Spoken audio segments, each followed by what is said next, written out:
and trusted. I asked their opinions. Uh-huh. And the great part is that they really loved his games. Yep. You know, the point of it all was just to give him some external reference point, but they genuinely loved his work. Yeah. There was nothing for him to be afraid of. But then you realise that's not what he wanted.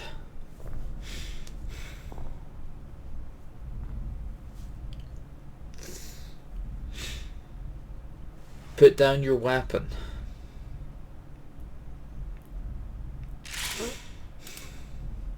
No. Can you see why I felt like this was the right thing to do? No. It's the wrong thing to do, obviously. Like I need to be told that my work is good. That I am good. When someone really connects with the thing that I've made, when they see themselves purely in my work, there's nothing that feels better. And I got to give that very same feeling to my friend. I did something...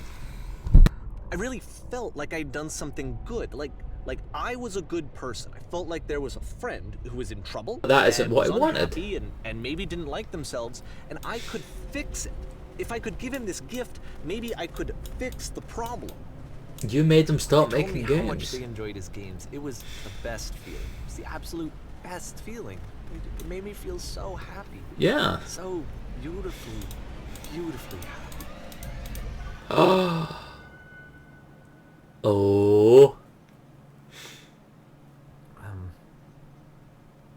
So anyway, Coda finishes this game, and then really he just kind of takes off for a while. Oh. So this is June of 2011, and I didn't hear anything from him for several weeks, I guess. Uh-huh. And so out of nowhere, one day I get an email, and it's got a private link to a new game of Coda's. This one is called Stanley Parable. Oh, no. And to my knowledge, it's the last game that Coda ever made. Let's play it. Let's take a look. June 2011. I wonder what this is. If this is his last game. The Tower. Again, another good looking place. And this is where I have trouble saying anything meaningful about Coda's work. Because more than anything else, the tower just feels distant. Yeah. It feels like it's trying to distance itself from the world. Probably is. It's a very cold game. Got a good like score to it or soundtrack to it. Just make sure there's nothing following me. Even though oh, there's that nuke sound again. Actually has a maze in it. Except that all the walls of the maze are invisible. Yeah. And every time you touch one of the walls, there's this awful flashing and noise. So the experience is really miserable. The game goes beyond not being meant to be played. It actually seems to despise the player for trying to play it at all. But I do want to show you the rest of the levels, so when you're ready to continue, press enter and I'll put a bridge over the maze. No. Be good if I could see the maze to actually go through it, but we can't. So we just need to take the bridge.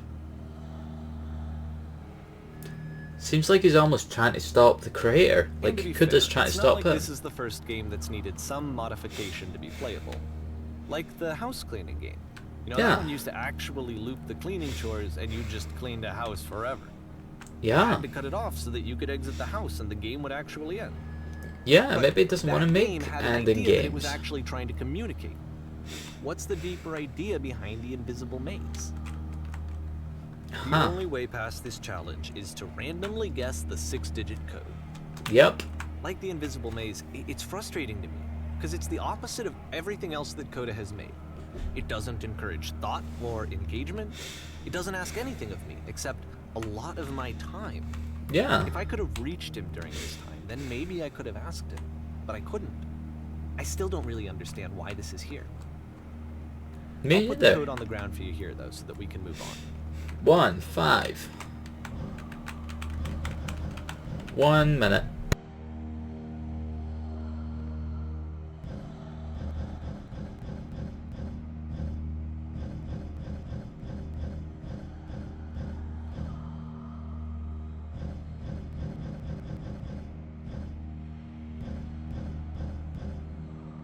Had to quickly shout to someone there.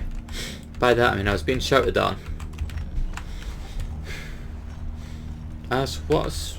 Oh right, the stairs are opening. Jump!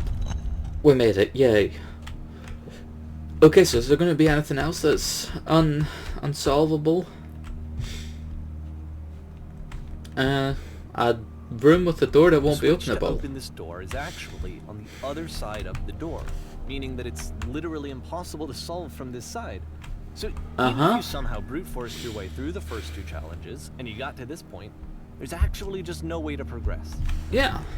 And it's scary for me. The idea of Coda cutting himself off entirely, just saying, you know, that's it, that's the end of the conversation, not giving me any way to fix the problem. Yep. I feel like a failure, I guess, when I can't fix the problem. Which would be Coda, he's the problem. I can open this door for you, so let me do that. Oh, I see what's happening Was here. I a failure for not understanding this game? Yeah, you're the problem, come on. Like everything needs to have a solution, but I feel it somehow. I think that's what it's saying, that he's the problem. I remember, it's June of 2011. I'm playing this for the very first time. Yep. And as I'm playing, I'm thinking to myself, I don't know this person. I have no idea who this person is. Yeah. It wasn't. Guess I don't need to go up there. It wasn't my friend. I had come to so many conclusions from looking at all of his work up to this point, and then suddenly none of them. I had been trying to, though. That was the thing. For years, I was trying to get to know him, to understand who he actually was and what he stood for.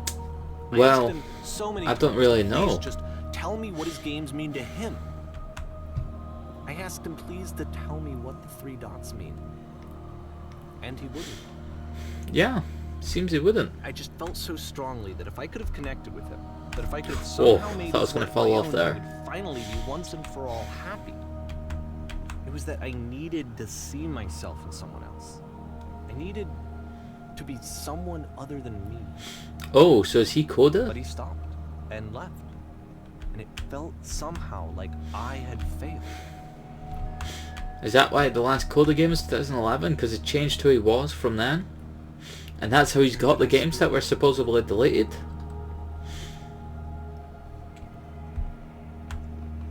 Oh, is that what it is? Dear Davey, thank you for your interest in my games.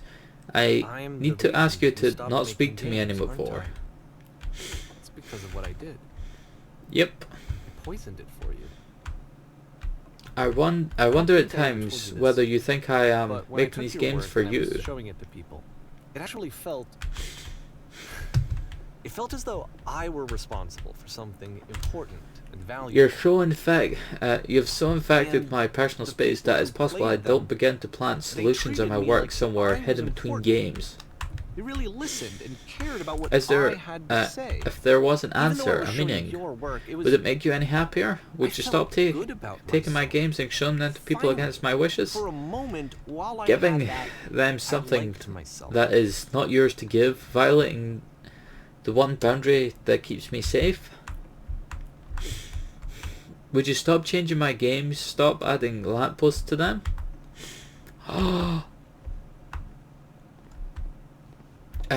Would you simply let them be what they are? Left to show people.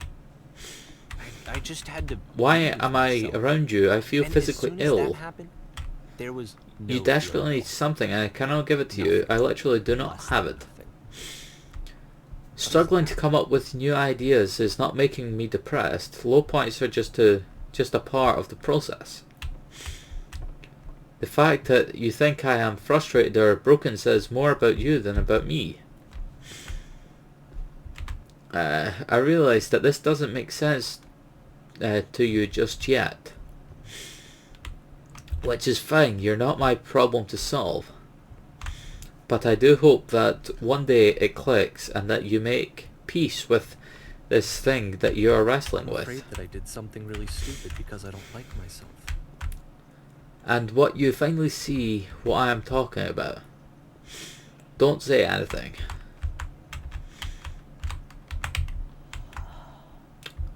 Oh, there's no lava.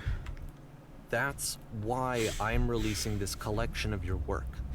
Is because I haven't been able to find any other way to reach you. I've tried everything. And so a part of me has hope that if I put this compilation out into the world, and if I put my name on it, that maybe enough people will play it so that it'll find its way to you, so that I can tell you that I'm sorry. Yeah. I know I screwed up,